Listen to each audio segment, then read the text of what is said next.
I know a drawbridge guy.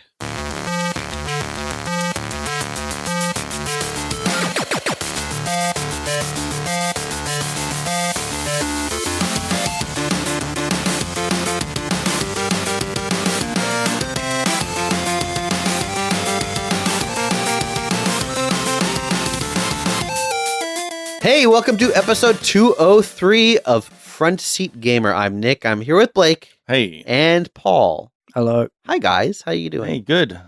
Good. Yeah. How you doing, Nick? Yeah. Good 2 weeks? Yeah. This last 2 weeks dragged a little bit. I did. But, that's just how time do. Should we kick it off with some questions? Sure. As we always do and always have since episode 1. Yep. When Paul was also here. Yep. Slippery Jim says, hell yeah, I got so much done in 2 weeks. Went to an indie game dev meetup with a friend who knows programming and stuff. It was nice, but I felt a bit out of place. I started learning Blender and some. Oh wait, we've already read this one out. Wait, have we? Yeah, we've definitely. Did we? Yeah, he made a mech game. Did we talk about this? Yeah, a little bit. No, Did we? Well, I'll finish reading it. You know what? It's been a long 2 weeks. Are we going to discuss it again? I swear we didn't. All right, well, I'll read it out anyway. He said he started learning Blender. Somebody found himself in a small indie team making a mech game, and here's hoping it comes out someday. Well, I think that's great. I think it's awesome to try and make stuff. Slippery Jim, if you have examples of your work, you should post it. Yeah, you should. I'd be so super keen to see it. You could get an actual professional artist to critique it, and that won't hurt your feelings at all. There's nothing scary about having someone look at your work. That's for sure. Yeah, this was okay. I just checked. This was a comment on the last episode. Well, then why have I seen it before? Mate, Am I psychic? Did you read the comment? Maybe I did. Maybe I went to the YouTube page. And yeah. All right. Well, look, That's like a lot can happen in 2 weeks. In fact, Monglin says. Well, hold on. Yeah, but I'm super keen. Sorry. Anyway, I was distracted for a second there. Yeah. Like fact checking to make sure I wasn't losing my mind either. All right. But yeah, I'm super keen to see Slippery Jim's work. Yeah, I want to see the mecha game. If you want, like playtesters or heck yeah. the best thing you can do when you're a game dev, in my opinion, is to get your game into other people's hands, especially people who know what they're doing. Yep. To that end, I won't be that helpful. But I've got no idea what's going on. I've seen a computer. I know what a mecha probably is. You've play tested games before. Remember you play tested Sav's games. He got so annoyed. He got so annoyed. Well, I think we can talk about that someday if you'd like. Sure. But you as a designer, I think it's interesting whenever we talk about like possible games to make or something. It's fun running through like a mental simulation of a game, and then you always find things that I wouldn't have like thought of because of your design skills. Yeah, thank you. Well, Slippery Jim, you hear that? I'll tell you things you don't know about your game, but only from a game design standpoint. But Blake seen art and does it. He does art. I do art, and so it sounds like you does art. I does, yeah. I've got no idea what's going on. So, if you have a website, Paul can tell you about the stuff in the back end and the front end. Yeah, full stack. That's what that means, right? Yep. He's like a pancake. Especially with the databases. Yeah. Look, even if it doesn't come out, most games I would say that get made don't come out in any true sense. Most games are made as practice, or they build it and they go, actually, this isn't fun, or they put it out and they pull it down because they're embarrassed. So, but I think it is really important to get your work into people's hands. I was talking to someone the other day, specifically my wife, about the fact that the first time you get your game into someone's hands and you watch them play it is the worst, most painful thing. Oh boy. Because for at least from a game design standpoint, Mm. you know how the game is supposed to be played, and they don't. And if Mm. you're a good game designer, you shut up and you let them play, and you learn so much about how bad the job you've done. Like, no, they've sequence broken everything. They've run off the cliff. They've they found 14 ways to get their head stuck in a wall. But that's great. It's all part of the process. That's Yes. the thing. It's not like I failed or whatever, and that's it. Yes. It's part of the process. Yes, it is, and you won't. It's a process of refining. Mm. But the difference is when you're playing and trying to refine by yourself, you will not find a lot of the things that players will do. I mean, Shigeru Miyamoto once had his son play Mario 64, and he's like, "Is there something wrong with my son? He's not doing anything right." And that's kind of the thing, though, right? Like, people are not going to necessarily play the game you want them to play. They'll play it how they want to play it. Yeah. And your game has to be able to support that or steer them in the right direction. And you're not going to know if you're doing a good job at that until it's in their hands. So, gimme Slippery Jim. Give me your game. You can email a link to frontseatquestionnaire@gmail.com. Man, Blake will forward me though. Yeah, I'll forward it. And you can just post on the comments. If you do it, and if you don't want to do it, too bad. You're too far gone now, buddy. Right. All right. Amonglin says, "Man, those 2 weeks flew by. A topic somewhat similar to NFT. What's your opinion on AI, especially in game dev? As far as I know, Steam requires, or at least did in the past, developers to state whether or not generative AI was used during development. Even some game awards would disqualify games because they used AI. However, in most serious games, it's only used for prototyping and stuff. As a programmer, I think AI is way overhyped. I'm just waiting for some big companies to go full AI focused and have heavy losses because of that. A small game recommendation, considering that you seem to be to like slightly weirder games. Berry. It's a short incremental game. It took me about 6 hours to complete it. However, it has more to offer than it seems. Won't spoil anything more. Well, I wishlisted that. I'll have to take a look. I have not played it yet, but it's wishlisted, and I don't have that many things wishlisted. Oh, wow. Nice. You're like the weird game guy. No, I play regular games. I play pretty weird games too, man. I played Horsey Game. That's true. That is weird. That's regular. I played that one that where you can just dig forever. Oh my gosh. You dig forever. It looks like an MS DOS. Okay.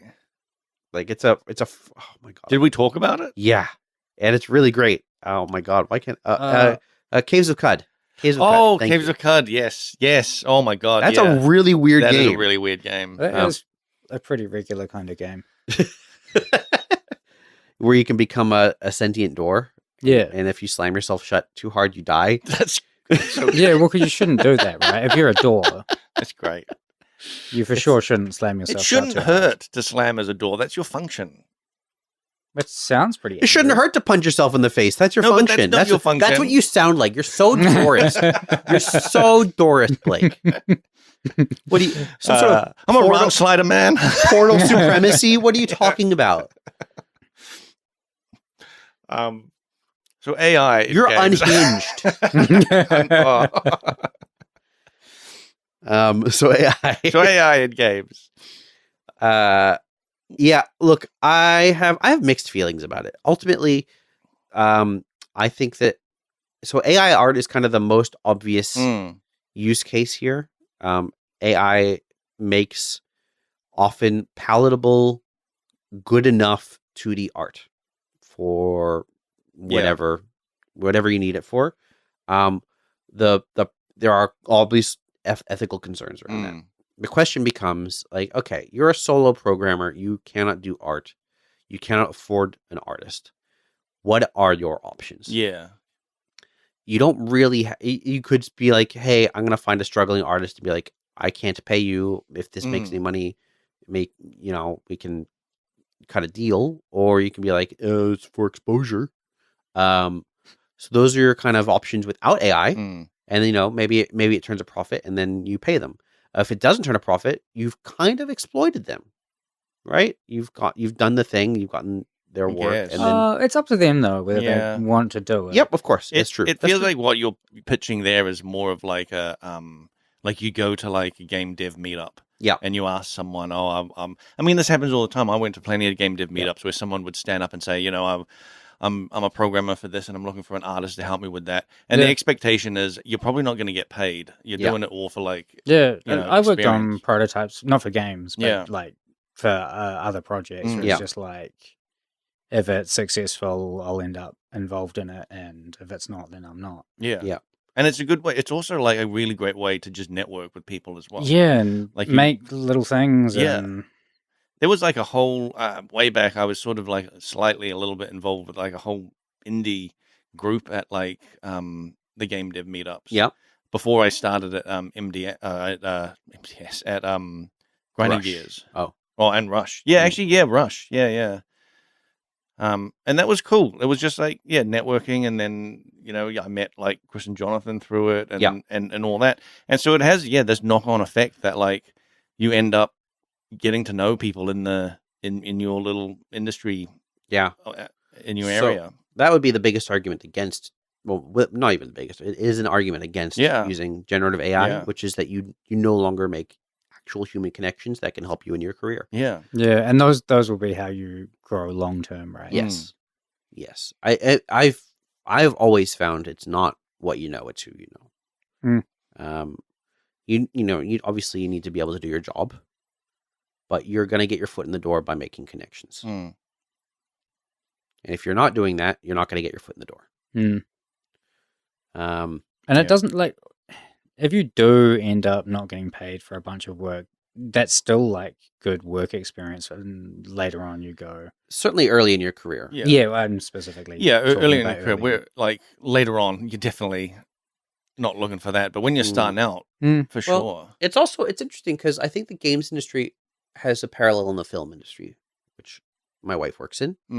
And however, so she's an editor, and she works professionally. She does TV shows primarily, but between jobs, she's often working on people's short films, and she gets paid very little, if anything.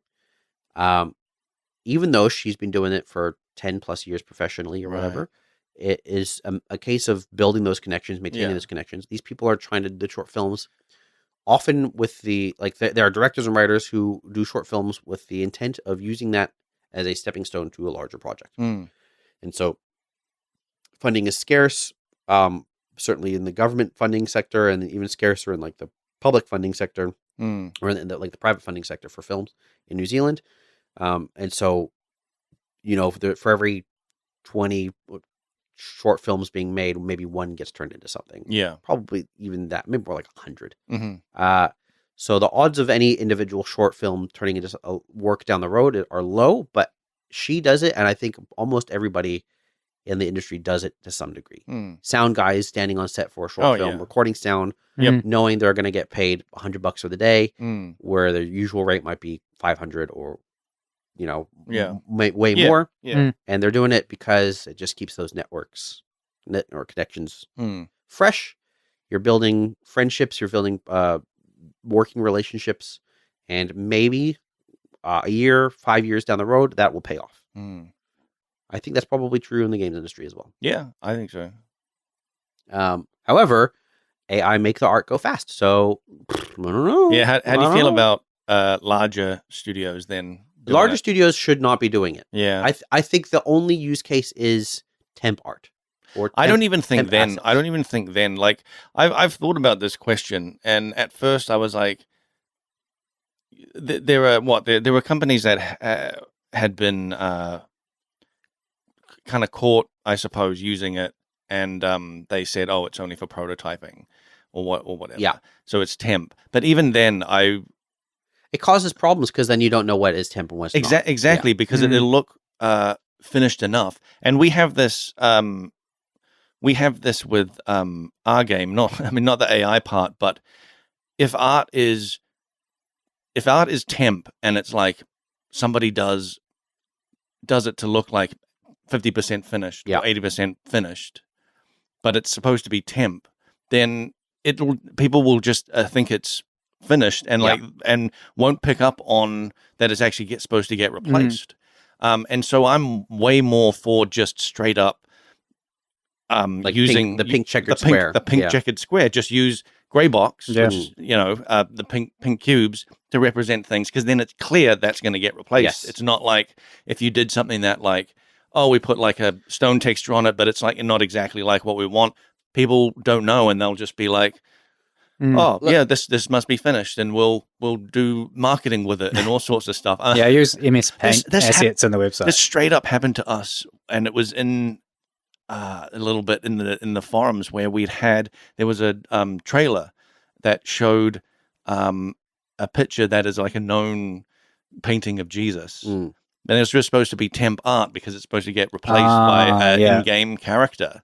And it got like I can't remember where it was in the forums, I think, who were like, oh, what is this? It's like Jesus Christ is in the game. And like, no, that's not supposed to be there. So it was like kind of that was a thing that said to us, like, if something is supposed to be replaced, it should be obvious. It should be obvious. Yeah. You should be able to tell. And also, like, it's not just because there's other departments as well who don't know that stuff is not finished. Like the cinematic team, they always say to us, like, oh, you guys' art looks amazing, but we'll see something and go, that shouldn't have been shown because it wasn't like finished, or it was like not right from this angle or whatever. That's because you're using tools other than MS Paint, though. I think if you just went back to basics,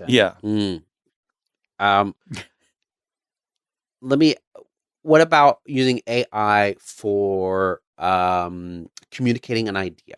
So, for example, let's say I'm a game designer and I have an idea for a monster, and I can't draw. And I'm like, I want it to be this great big demon with 12 arms, blah, blah, blah, blah, blah. And I can try and tell you what I want. Yeah. But a good game designer is a good communicator.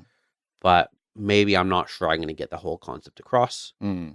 What if I'm throwing that into whatever, getting a mock-up and going, I want something like this, but better. And then what's happening to it? You're handing it to the concept artist and being like, I don't really think that's a problem, because what you're doing is gathering reference. Yeah, I was gonna. But you're generating the reference, right? I don't think that matters, or that seems fine to me, because you'd also might have Googled a bunch of stuff and been like, I want it to look like this and this. Yes, I mean, there's a lot of we do a lot of reference gathering now, and the amount that pops up that's AI is like, dude, it's crazy. It's all. I feel like it is the Google searches are prioritizing AI. It feels like it's hard to find like legitimate work at this point, and I wonder if that is because it is avoiding copyright issues on Google's end. I don't know. I'm not sure. But we always have the concept artist make something unique. Not I think that the problem there, what you would describe, is if it didn't go to concept artist and it was just like, that's a monster in a game. A 2D game where a guy pops up, that's the monster. Then that's the problem. Yes. If they take that as inspiration and then or if you've got that as just one of a dozen different pictures of different types of demons that you kind of want and different color things that you want to try, then that's fine, because you're still getting an actual artist to go in and actually make a thing. My worry is that it is an inevitability that to some degree AI is going to replace a lot of these creative jobs. And I don't think it's going to do a very good job, but it's going to do a cheap job. Well, I'm sure I've seen something where in the news where some company a couple of years ago fired a bunch of people to replace with AI, and then have recently been trying to desperately hire people back. Because wasn't it a support department? So there are support departments and engineering departments where they've got AI is generating all of our code, except the last remaining coders have to go through all the code and fix all the bugs it's doing. Yeah, and they're working way more, and nothing works, and now we have to hire all our coders again. And now it's just not the right tool. No, I agree. But that's not the right tool right now. There will. I don't know when it'll be, but it feels like there will be a point where it will do an adequate job. It won't necessarily do a great job. I don't think it can innovate. No, because it's just prediction, right? Under the current models, it is all prediction and like remixing, basically, right? Yeah. Taking existing work and recombobulating it based on your request. But it's only existing work. It seems to be like it seems to me it'll be incapable of anything novel. There'll be a strange time when in a few years where AI has learned from other AI generated images. I think that's already happening. Is that already happening? Yeah, and because happening with like proper like published blog articles and stuff, and then you have like one thing referencing another thing, and both of them were just generated complete nonsense. Yeah, it's spiraling towards the dead internet theory, right? Yeah, there's a YouTube channel. It's like Kyrgyzstat or something. Kyrgyzstats, yeah. Yeah, they did a really interesting video on this. Yes. So I think that I have mixed feelings about AI because like I do feel there's an inevitability to it. I don't know, man. I think ethically it's gross, obviously. Yep. I do, but that's to me that's specifically art because it's it's just because it's your career. Yeah. Yes. Well, you don't want to be replaced. I get it. Maybe. I don't want them to replace. Look, I think game design is going to be further down that pipeline. But code is art. It's learning off other real artists. Stuff. That's to me where the ethical problem is. That's true of code. That's true of writing. Mm-hmm. I suppose that's and true. With code, that's learning off a bunch of stuff that's under licenses that was supposed to mean that it was free for everyone always. To learn from and change. And when you're taking that and then putting it in private things, there are like the entire internet was like built off that philosophy. So, well, the internet as we grew up on it is no longer what it once was. But it's still all running on that free software. Yes. I do think there is going to be. I do think like art-wise, I imagine it will kind of become at some point like a tool in some program. Like, you know how Photoshop has a bunch of like filters and things? It already has Gen AI in Photoshop. Does it? Yeah. You can you can block out a thing and be like, replace this. And when did it get that? I don't know, man. I've seen it. See that. There was a great might be a newer Photoshop that I've got. I saw someone posted something. I think it may be on Reddit. It was like, I took a photo of this person eating at a wedding or something, eating cake, and I asked it to replace the background, and it changed the person eating cake into a zombie. Interesting. Okay, it's like, see, that I think is cool. To me, the current best thing about AI is how unintentionally hilarious it often is. But at some point, it's going to stop being unintentionally hilarious and start being like unintentionally malicious, and that's the scary thing. I just don't know if it. So much of what it is not the right tool to do the kinds of things we're asking from it. Yeah. And you can't use a text prediction based thing to be like, oh, how do you solve this? Like, you can't get it to be creative. No, you can't come up with something new if it's just trying to predict what comes next. Like, one of the problems that someone had highlighted as well is the way it's being used right now is to replace sort of lowest rung employees. And by doing that, you no longer have a pipeline for advancement. So you have a bunch of seniors and no one below them that they can mentor. And then those seniors leave and there's no one to replace them. Yeah. So one of the things that are being predicted is that AI will, it's going to replace a swathe of the jobs. And then the jobs it can't replace, the people will age out of it. And there will be no one left to move into those jobs because AI replaced those entry-level roles. But sorry, so is it actually replacing those roles? Because like we were just saying that there was a company that replaced a bunch of people and then a couple of years later found that was a bad idea. Yes, it is replacing roles. Whether or not it's doing a good job I don't. Yeah, but I'm saying that You're saying they've found that this doesn't work, so they've basically gone back to how it is, how it would be. But then, what about all the jobs that haven't done that?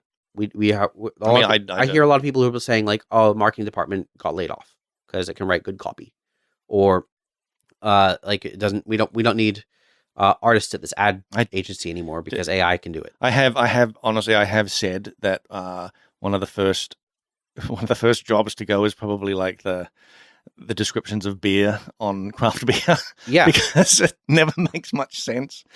Well, that's all marketing copy, that right? Is that is but, like a. But also, some low person was probably learning. Their first job at that company was make a description of this craft beer. I bet the best ones of those is there's a guy at the brewery that is just known for being able to. Yeah, it's probably not his full-time job. Yeah. It's probably the accountant does this new beer. I'll do the thing. Yeah. Whatever. But I don't know, man. It's a weird, icky time.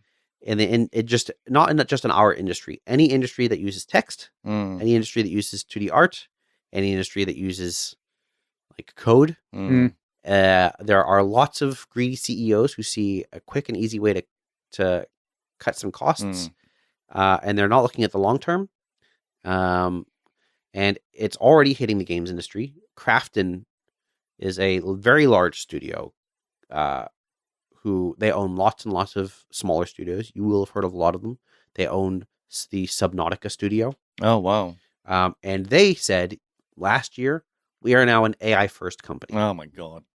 But is this just, people have said this, right? Is this just the next bubble? Of course it is. Of course it is. You don't even need to look at the games industry. You just need to look at the stock market. Like literally, you just need to try buy RAM. 70, something like 70% of the S&P 500's value, is just tech companies, right? Like if you are Walmart, isn't even in really? Big companies, big name brand companies that are not technically tech companies are now very, very, very tiny fractions of the overall S&P value. And that's just because. There's videos on this. There's lots of research on this. Most of these AI studios are passing money back and forth, making deals, inflating each other's value, and they're all hoping it's going to materialize into something. No one's actually established a picture of how this makes money for them. What genuinely the thing is, they're like, we'll figure out how to monetize it later. It's the internet, right? If you look at the internet bubble, it's the perfect analogy. Yeah. People are making a bunch of companies on the internet. They don't know how to monetize it. We'll figure it out later. And then what happens? Pop! A bunch of all the biggest websites close down. A few dregs are left. We're going to see it. It's an inevitability. It's just a question of when. And they're doing a very good job of spinning those plates right now. That money is dancing back and forth. It is doing, it is. Anyway, to answer your question about AI in the games industry, no thanks. Yeah, I'm not. But it's also an inevitability. I'm not a fan. Oh, actually, I did think of one thing that AI might be good at. You guys probably don't. Well, you probably know UVs. Yeah. A inbuilt thing in Maya. Yeah. Or any 3D software that can make actually good UVs. So would be for the listeners who don't know what UVs are, it's like a layer on a texture that generates. It's like simulating light, right? No. It's UVs are the it's like taking a 3D model and laying it out into a 2D, unfolding it into 2D so that you can texture on it. It's like taking a cube and unfolding it into. What does the UV stand for? I can't remember. I always thought the UVs was like the bump map layer kind of thing. No. That's normal map is probably what you're thinking of. I'm thinking normal map. But over the course of like 20-something years that I've been in 3D, there's been like plugins for it. There's been like auto tools. There's been because it's the I don't know a single artist who is like I love doing UVs. I love it. I want to be a U. I don't think that I'm sure even at unfolding these cubes. I even think at like a 2,000 person studio, I don't think there is anyone who is like, I'm a UI artist. I'm a UV artist, and all I do is UVs all day. I don't think it exists. So if we had an actual proper decent AI inbuilt into Maya that could properly, but that doesn't need to be AI, right? Like that just. Well, it doesn't. It just needs to be a good thing. But there isn't one. Yeah. Like there is an Maya's automatic unwrap. It's still not great. Yeah. Like I think there's a world where AI. Oh my gosh, you broke my brain. AI could be integrated into like a role playing game in an interesting way. So, for example, and I've seen. Well, we did play that. What was it?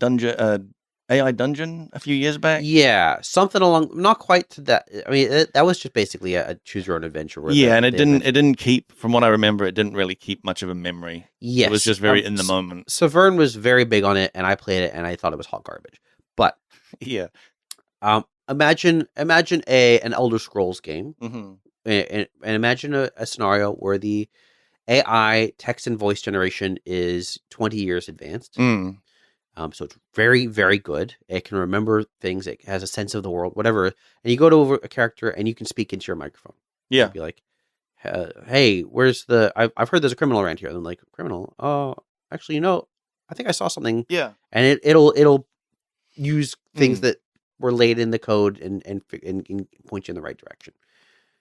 I think that would be like a good outcome for AI, because the risk there, of course, is you're taking away a writer's work, but you're not necessarily, because a writer cannot write everything. Well, what a writer can do is establish the strings that the AI draws upon. I reckon, because I've thought of this as well, and I've kind of seen a mod in Mountain Blade where somebody had kind of done something like that, and you could ask someone in the village where a blacksmith was, and they'd actually tell you. But I don't think it's not really taken away from a writer, because I would reckon it should just be used as like a filler for, giving direction. Ask a guard where directions are, or if you've seen this person, or something like that, as not the sort of main story and main dialogue, the actual key things, and generating scripted, and then generating busy work quests as well. Like Skyrim had that thing where when you beat a bunch of the main quests, they'd have dudes who walk up and hand you a note. Yeah. And it'd be like, there's a thief who had a thing in a barrel, and you go over there. And it's like, these are really simple fetch quests or whatever that just keeps you kind of playing. But you could do a version of that are a little more in-depth and a little better integrated. See, I don't even want that, I don't think. Because if you're not going to craft it in, why is it there? Like, I don't want to play something fully AI-generated side quests. Well, put it this way. I've been playing Kingdom Come Deliverance, and they have quests that are quite flexible, but they're not fully flexible. No, like it doesn't take into account some of the actions you take. What if it did? What if it could take into account anything you did? You walk in with dirty armor, and they're like, "Oh, you should probably wash off before you're tracking mud in the house. Get out of here." And then you go out, and they're like, "Great, no," and they're mopping it up or whatever, and it's. Yeah, it can do things that to code it would take 10,000 times the resources that an AI could potentially do. I think that is a potential outcome, but like in the current state of things, AI is just a big no, thank you. It could. I mean, you could do dialogue where you ask for directions. Yeah, and it could give you stuff. I have seen a game that it's a murder mystery, and it's all AI generated dialogue. Yes, I think I know the one you're talking about. Yeah, and it's quite funny. Yeah, not intentionally. Yeah, it's really bizarre. Yeah, but that's also that's why that's the best use case for AI right now, is just how unintentionally funny. But it is kind of neat where you just ask it anything and it still answers. But it still, from what I saw, it still keeps the framework of the game. Yes, like it doesn't just veer off like AI Dungeon did, where it would just go off. Yeah, whatever, and you're just like, this is not really a game. It's just there are too many ways in the current scheme of things to take the guardrails off of AI. Like I think a bad outcome would be you walk into Skyrim and you go, there's a spaceship, and they're like, yeah, there's a spaceship. Yeah. Like, okay, you're right. Yeah. But You're that's good job pointing that out. You're not just smart; you're intuitive. but that's the AI dungeon type thing where you'd just be like, put in whatever, and it's like they're yes-anding. Yeah, it's yes-anding. Yeah, but you do need them to say no. What are you talking? What the heck is a spaceship? Guards? Because I think you know what, I think it is a thing where games are looking more and more real, like Kingdom Come Deliverance, right? Looks fantastic. But then that makes your wacky actions sometimes in the world stand out as even stranger, because there's no response from the players around. Like if you're standing on a table in the middle of a tavern, nobody says anything. Yeah, they're just walking around, and you can talk to someone while you're standing on a table. Nobody bats an eye. There are and will be games that respond to this kind of thing. I suspect that the next GTA is going to be ridiculous in its level of interactivity, just because of the number of man hours being put into making that game polished. That means so much more to me than I fully agree. Yeah. I fully agree. But GTA 5 came out in 2013, and GTA 6 is theoretically coming out 13 years later. Yeah. So, if it took 13 years for them to and $2 billion, whatever it was, to get to this point, what does the next technical leap look like? How long does that take? How much money does it cost? Ultimately, at some point there's going to be a way to make it more efficient, and it's likely something like AI.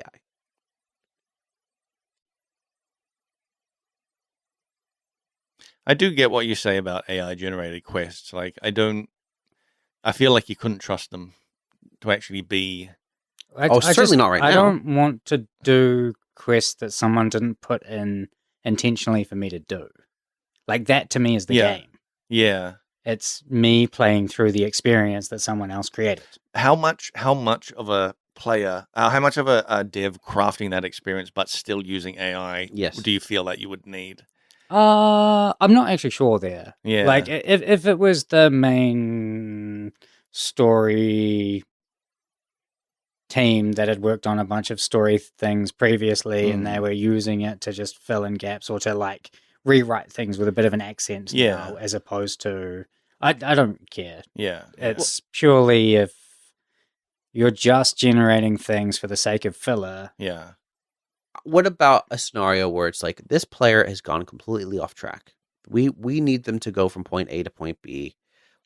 They've missed the NPC that tells them to go from point A to point B. And we put a note in a drawer, and they skip the note. Yeah. And they now what do we do? We need they're Crow having a bad comes time. out of the sky, picks them up, puts them where they're supposed to be. He keeps falling off a cliff. He keeps loading and falling off the same cliff. What do we do? Like, I think there are scenarios where you could use something to drive a player to the crafted experience that is dynamic and flexible to and adapting to the world. And you generate an NPC who's like, "Hey, buddy, you okay? It looks like you're trying to jump off that cliff.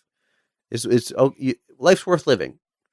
The player's like, "I'm trying to get away from that spaceship," and the NPC's like, "Yeah, you are." Now that I've saved you, I've heard there's a special ring. Your solution to that was crafted by you, and it's good and it's hilarious. But I crafted one solution, but there are 10,000 different ways a player can screw up, right? Yeah. And I can't. If I craft 10,000 solutions, that means 10,000 other bits of work spiraling out into the studio. Only for things that you actually want to fix. And that's just one quest. Yeah. I think it's an inevitability. I think that there are ways to make that I could be used to enhance a player's experience without like necessarily eating into someone's livelihood. And we're certainly not there yet. Yeah, you're just burning resources in the background for all of that, though. Yeah, I mean the argument would be like, well, you stepping stones. You got to do the bad version before you get to the good version. But my argument against that is you don't need to fire the people to like and you have enforce the bad version again upon players, which just kind of feels like what the direction is right now. I don't know, man. Or maybe it won't matter because by then no one else will be able to afford RAM anyway. Yeah. So then you PC don't gaming even is have not going to to worry. exist in 5 years. You don't need to worry. God. Did you hear? There's a Jeff Bezos quote basically saying that he doesn't think people will own computers. What does he think? Is it this like streaming? Yeah, he thinks you're gonna thing. you're gonna rent out like compute from a server. Yeah, it's the streaming thing. No one's gonna own computers. No one's gonna own games. They're just gonna rent from data centers, and that sounds like a nightmare. Yeah, this is the thing that hasn't there been a couple of attempts at like streaming a streaming game thing? Nvidia had one. Yeah, they still have one. The Ouya was one, wasn't it? No, I think that was a little that was Android thing, wasn't it? There was a couple that were like and the idea was that it's like top end PC streamed, and I think they're still kind of trying to do that, but no one's got an answer for the physical limits of the speed of light. Yeah. Which is like so dumb. You can't do it. You can't do it. It's going to be lag. It might work for a turn-based game. Well, you got to get those quantum entangled particles sorted. Yeah, maybe when quantum computing is a thing, and you can entangle your brainular chip into the quantum realm, and then you can run your simulation in your head, and you can play your Skyrim dream. But yep, yeah. Anyway, you guys been playing games? Paul, yes, you play weird games. I mean, normal games. I only play regular games. Mewgenics. Edmund Macmillan. Yep. Cats. Yeah. Turn-based cat game. Breeding. Yeah, you can breed them. So how does this get? What is this game? Because I've seen people describe it to me. Well, I've seen people describe it to me. People have described it to me, and I've seen video of it, and I still don't really get what the game is that you're doing. So you effectively take out a party of usually four cats, and you go through. It's got almost like a roguelike kind of map where you're going through. Okay. Oh no, because it's not random. I think it's actually the encounters themselves. Once you go into them, you're not really making many decisions about which path to take and stuff. Okay. So. But you effectively go through like a series of, it'll either be a battle or an event that pops up. The events are sort of like choose your own adventure style, where the thing pops up and one of your cats will get selected, and it has to be the one that reacts to it. And you'll have 2 or 3 prompts based off this skill or attributes that cat has. Okay. And if those go badly, you can have like very detrimental things happen. Yeah. If they go well, you can get like massive bonuses. But then you go into fights, and the fights will either be regular or mini bosses or bosses. Are they like turn-based? Yeah. So those are the turn-based. Oh, okay. Grid. Where your cats go in, and there's a bunch of different classes and a massive pool of abilities and items, and all of these things factor into how you play your turn. Yeah, from what I've seen, you basically, the flow is like you get to choose. You've got a pool of cats you can choose from, and you take 4 of them out of your litter, let's say, and you equip them with an item that kind of determines their class. So they have like some basic stats, and then there's an item that enhances their stats. Yeah, you put a collar on them to choose. So that's just you picking which class that cat will be. I see. Yeah, but they've got some inherent stats, and the collar will enhance. Yeah, it'll buff. Stats. That's by relatively small amounts compared to what you get through. Sure. Yeah, but it's a min max. It's a roguelite, so you want to min max basically everything. Yeah. And then like you basically have your squad to go fight other cats and monsters out in a grid world. And it seems like it's turn-based tactics. Kind of black and white from what I remember, or it's like very it's colored, but it is muted colors, relatively like matte. Yeah. Or what? Yeah. Yeah, it's light. It's not very colorful. It seems like the kind of game that I would bounce off of because of the turn-based fighting. Something about turn-based tactics, whenever I try to get into it, I've tried, what's that? Nintendo. Fire Emblem? Fire Emblem. Thank you, Fire Emblem. I've tried getting Fire Emblem and bounced off like 3 or 4 That's times. the one everyone's like, oh, this is the one. Yeah. And so I couldn't do that. I got pretty far in Final Fantasy Tactics, but then I bounced off of that. What about XCOM? Bounced off of that. Oh. Yeah, I don't play any of those. So have you beaten runs in this? The game adds more things the further you progress. So I've had like many successful runs, but then like more things unlock that So I've played maybe like 40 or 50 hours of this game. Oh, whoa. And my save file says I'm 27% complete. Holy. What's got you hooked? It is the absolute chaos of it. Like, those events that pop up, they can make one of your cats go mad. Okay. If they get madness, no, sorry, they can give you a debuff. It's like your cats can have like 2 positive passives and 2 negative ones. I forget the names of them.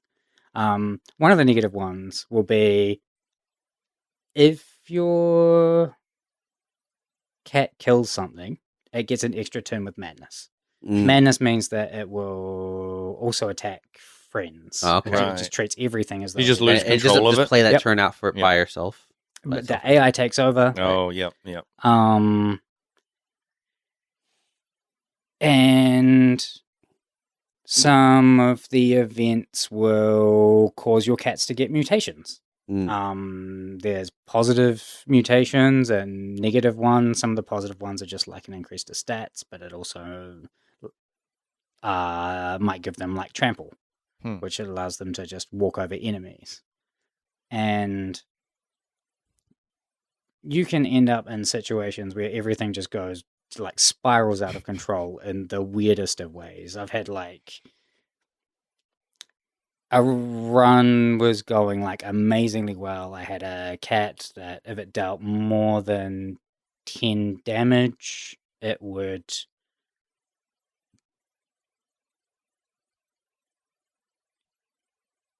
get it to move again. But it also had trample and an ability more than 10 damage. No, not quite. That would be the dream, right? Yeah, just non-stop, just does everything. But like that cat got possessed and like wiped my entire team. No! I've had situations where like there's a tank that can spawn rocks when it takes damage, which wasn't that interesting. The rocks have like 1 HP, then move around and hit things. But then one of my other dudes got possessed, and he would deal damage to everything, a small amount, when he killed something. And I can't remember what the actual mechanic was that caused him to damage to the tank, but that caused him to spawn rocks, and then because the rocks died from the damage, it just kept repeating like an infinite loop. It just went again, over and over and over, and that killed my entire team. Oh my god! And you have not played Caves of Cud. I tried. I couldn't handle the UI. The UI is rough. But if you like weird compounding interactions, that I feel like is a game you would really like. If you can get past the UI. Yeah, but so Mewgenics is just like simple to pick up and start playing. And then you can have just fun runs where everything just goes fine and you just go through and you beat the boss and unlock new items. You're like, this item's cool. It does seem like it has a lot of permutability. Like there's a lot of different elements that can overlap and interact, and you get lots of cool outcomes that way. But I don't know, man. I look at that and I go, I don't want to spend 5 minutes moving a cat my cats across the grid. It's really the tactics that because okay, put it this way, you do a fight where there's like 2 dudes or 3 dudes or whatever, and like you get your cats to fight one guy, and then you spend 2-3 turns moving them to go to the next guy, and that's like 2 minutes of gameplay is just moving your guy to go to the next guy, and then it's like I do agree that like in tactics games, it doesn't feel good to just move your guy, like and not engage or do anything else. Yeah, even in Baldur's Gate, it doesn't feel good to just. But even that's like. Even in a best case scenario, you spend your turns going, I need to move my cross-shaped damage pattern 1 over so that it hits the boss and not me. Yeah. And actually I've moved my cat just wrong, so now I can hit the boss, or I can hit both my cats. It just get into weird scenarios, and it's like, well, this turn is a bust. And especially when it gets to like oftentimes these games get to a point where it's like you need to kind of do everything perfectly. Right. If you start screwing up any turns, the efficiency loss compounds, and by the end, you're down 3 dudes, and it's all permanent. And it's like, I'm not having fun anymore. This only gets that intense when things have already gone horrifically for a while. One of the things is when your cats die in a battle, they just get downed, but they also gain an injury, which is a reduction to one of those stats. So if a run's going badly, they'll end up with like less HP, less movement. So then you're saying that, but you're also saying you had scenarios where a cat got a mutation that caused your whole group to wipe multiple times. Yes, but they were that's just all the end avoidable. of the run.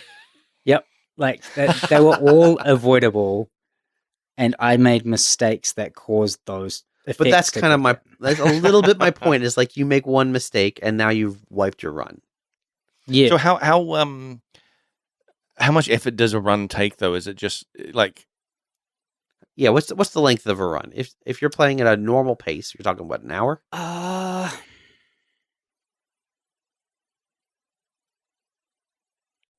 It's probably about 30 minutes per area. And the area would be the whole series of nodes before you choose to then go. How many areas are there in a run?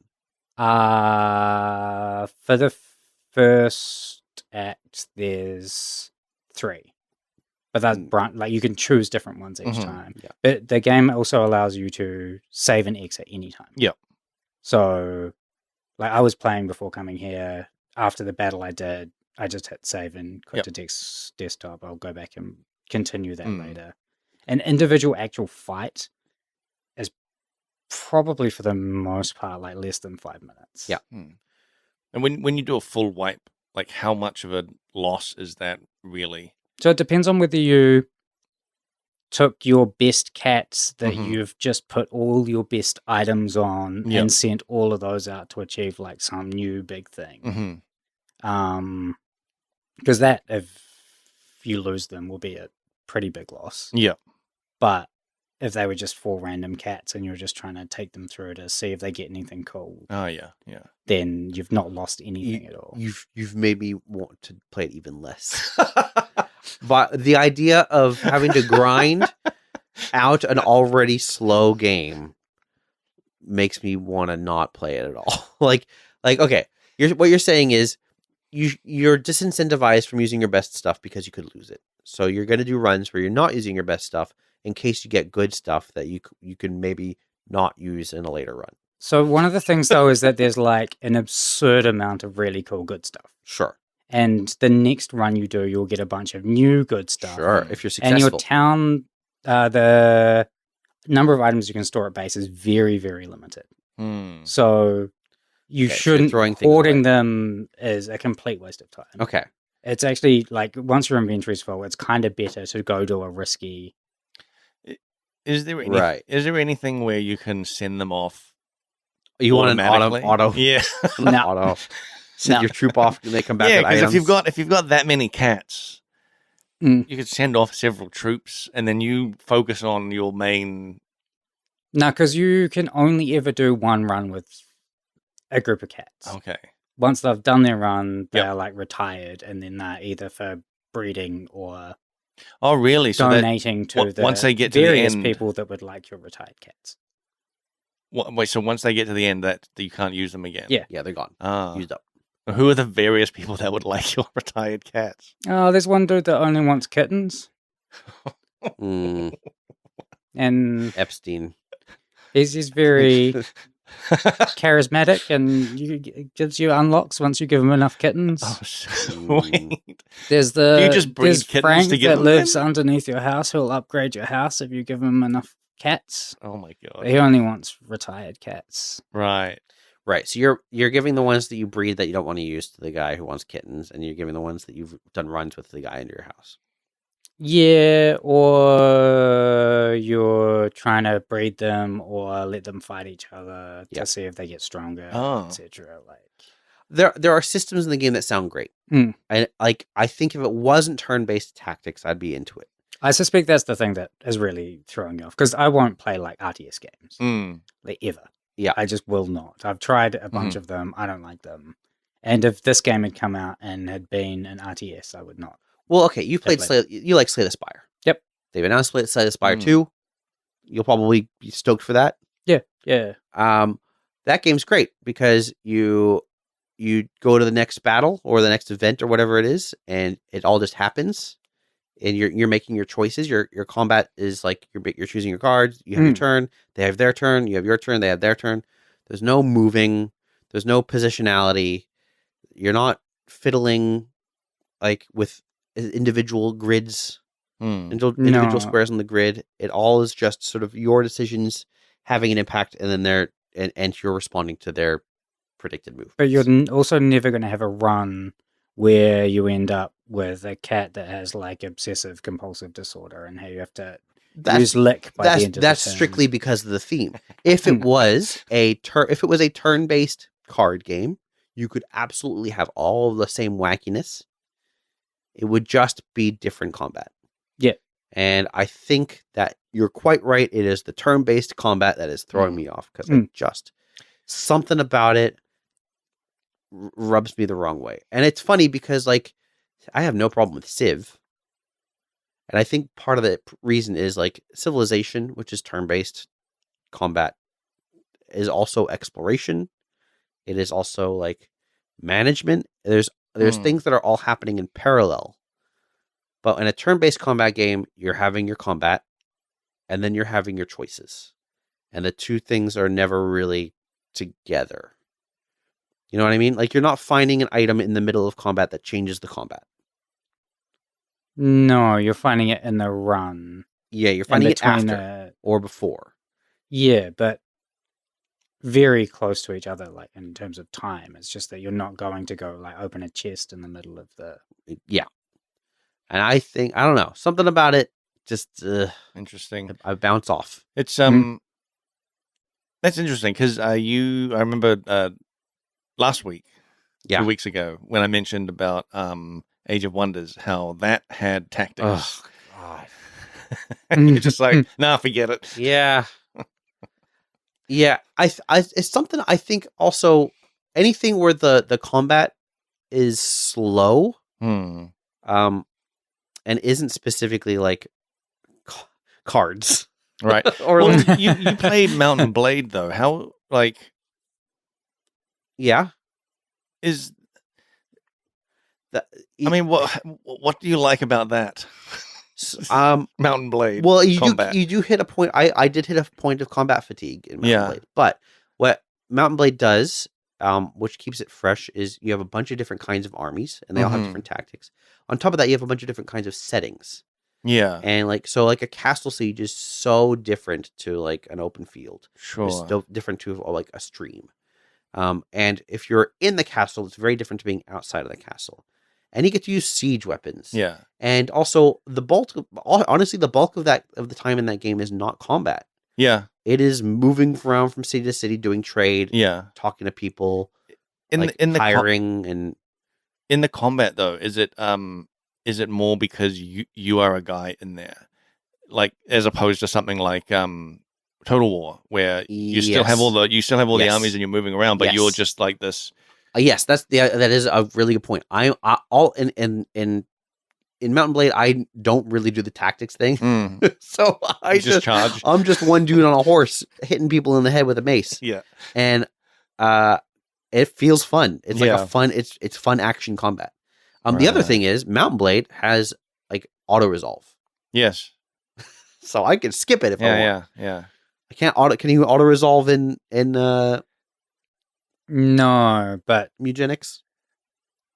It seems like it's such a big part of the game, though. It seems like it's half the game. And the combat itself is like, it's not particularly like difficult. Or you can turn up like the action speed so that once you like make it happens very quickly. Yeah. But you've still got to choose where to move the dude and what attack to use. Like, do you ever find yourself, because I've played tactics games where it's like I've got a slow character and so he can't move very many squares, and he's like the tank or whatever. He's taken a bunch of damage, and then they reveal a new enemy or whatever, and the enemy has a big bomb attack, and my tank dude just literally does not have the capacity to move out of range of the attack, and so he dies. And I didn't have any autonomy before that because I didn't know it was coming. What game hurt you? What was that game? There lots of games. Like that sounds like such a specific. It's a pretty common trope that for them to be like, you've cleared some enemies, some more enemies into the map. Yeah.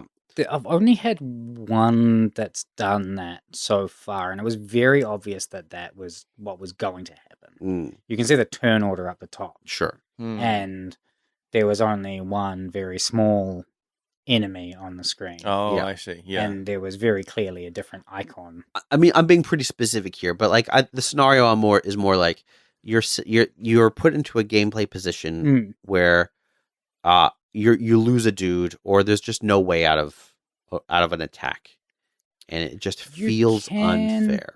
But you're not likely to just lose a dude because of it. There are situations where that will like end up causing a bunch of cascade effects that do end up feeling unfair. Yeah. But largely, if you can't like move out of the way, it's because the dojo has slow movement, and if you like, for the most part, the most important stats on the cats are max HP and movement. If you're taking the cats in with low HP, they just die, and then they get the injuries, which cascades. And the movement thing just means they end up useless until they can. Where you really get a little bit trapped is that if they die a few times throughout the run or get downed, and they end up with injuries, you can end up with like broken leg, which reduces one movement. Those can stack, and then you end up in a situation that you can't move. Yeah, can't move that much.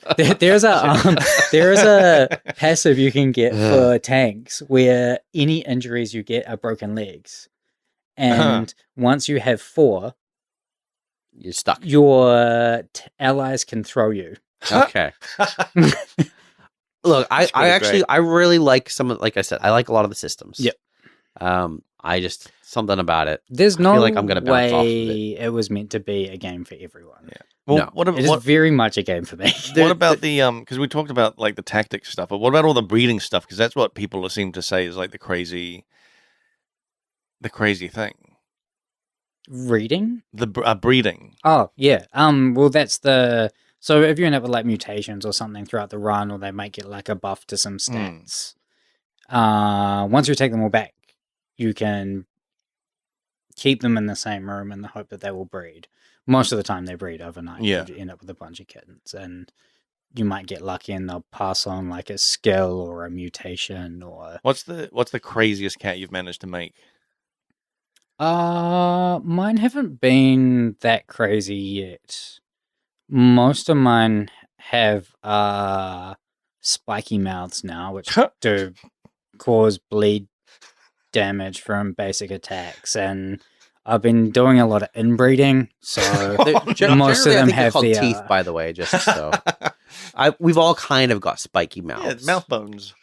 Yeah, these ones have more spiky. There's on all of them, they have a circle mouth with big spikes in it instead of a regular cat. Oh, they got it looks lamprey like mouths, almost like a lamprey eel kind of. I see. And I forget what they've got. a negative mutation on their legs, which gives them trample, which just gives them like weird 90-degree legs. Oh, weird. How does there's a lot of these things all have like some kind of visual representation to go with it. Yeah. So you'll have some that have like really long back legs or something, and weird faces and.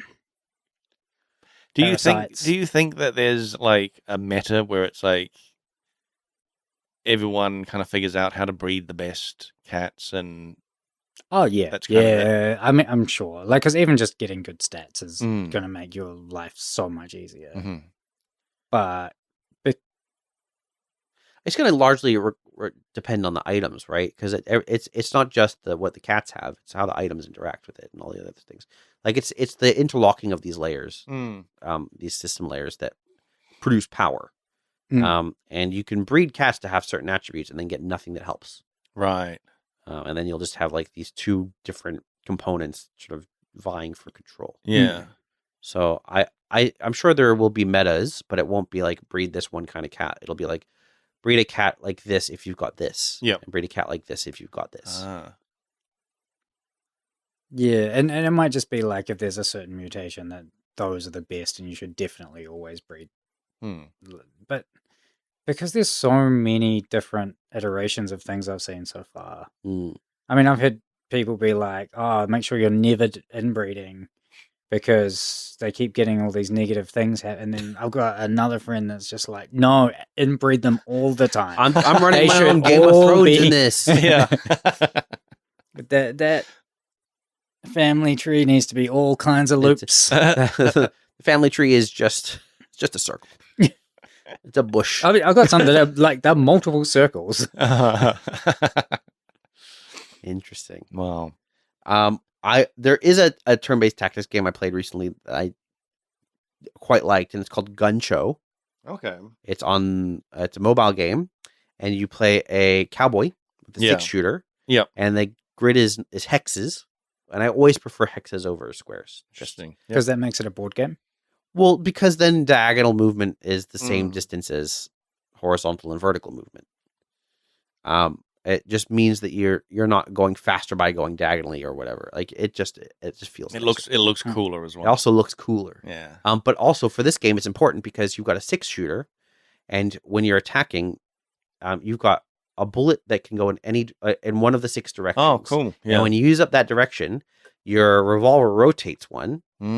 And now wherever the empty shell is, you cannot shoot in that direction. Oh.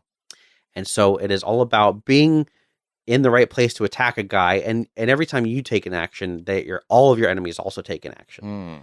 And so it's about like positioning yourself to shoot a dude while not being attacked, and then moving to shoot in another direction. It's actually very good. But it's a very simple premise, and you're only controlling one dude. Yeah. Why do you like that? Because I think is it just you controlling one dude? It's because it's focused down to one dude and it's got a very simple mechanic that you have to manage. I am not worrying about 4 different skills across 4 different guys with 7 different enemies, 3 of whom are projecting attacks. I'm not trying to pick up coins in the corner of the map. It's just the one guy. Yeah, it's just surviving the round, getting the dudes, and managing this one mechanic. And it plays out really well. It's a tight experience, and I think a lot of the frustration I find for turn-based tactics is maybe mechanics bloat, where I'm doing a bunch of stuff, and then I'm also having to move, and movement while I'm moving, your enemy is doing stuff. And like if there's a chest in the corner of the map, and I want to go and pick it up, I'm spending 3 turns moving one cat, or dude in the case of like Fire Emblem, to go get the chest, while the rest of my squad is going into combat, and now I've got like one less guy in the combat. Or I can spend those 3 turns just moving the dude, and then another 3 turns moving the dude back, and that's like 5 minutes of gameplay skipping through everyone else's turns to get this thing, so that I can actually do the thing I need to do, which is fight. I get you. Yeah, this is not that. It is for sure not that. Well, I've seen a little bit of the gameplay, and like there are coins scattered around. It's not. They it's not- don't matter that much. The coins you Fair get enough. a lot in a run. I think it is. Maybe I would have an okay time with it. I've been stung too many times with my desire to enjoy a turn-based tactics game. Yeah, and discovering I just and it don't. might just you might just not like that mechanic, and so if the game is built around that mechanic, it will. I'm bounce sure off. there's got to be games out there I liked. I have to think about it some more. I can't think of a game you liked. Never liked a I game. don't think you've ever liked a game. If they made a Zelda turn-based tactics, Turn-based tactics Zelda. yeah, we play they- as 4 Zeldas. They a little but bit not did. Zeldas. Link. There was Crypt of the Necrodancer Zelda game. Oh, there was too. And Yes. that is a little bit turn-based tactics, but it's rhythm. Yeah. And so it plays out real bit fast. different. Yeah, But like if you actually did it turn by turn, Mm. it's turn-based tactics. Yeah. All right. Well, we're pretty much out of time, but we've got other games to talk about. Well, I may have to hold it back another week, another 2 weeks. Another 2 weeks. Yep. Like, what did you play though? Just out of What did I play? You don't want to hear what I played, but because I played a demo of an early access game, curiosity? an early access survival game. Oh, what a surprise! All right. Well, we'll have to hear about that next week. And next week or next time anyway, I could talk about Doom: The Dark Ages. Oh, yeah. I Uh, played that as well. It's quite good. Oh, really? Yeah. All right. Cool. We can talk about that. Yeah. All right. Did you ever play Doom: The Dark Ages? No. Oh man. It's I great. haven't finished it yet, but I'm enjoying it. All right. You can email friendseatquestion@gmail.com. Tell us why I'm wrong about turn-based tactics. Or you can send us your game demo, Slippery Jim. We'll be back, as always, in 2 weeks. Thanks, Blake. Thanks, Paul. Thanks, Paul. Thanks, Nick. Bye. Bye.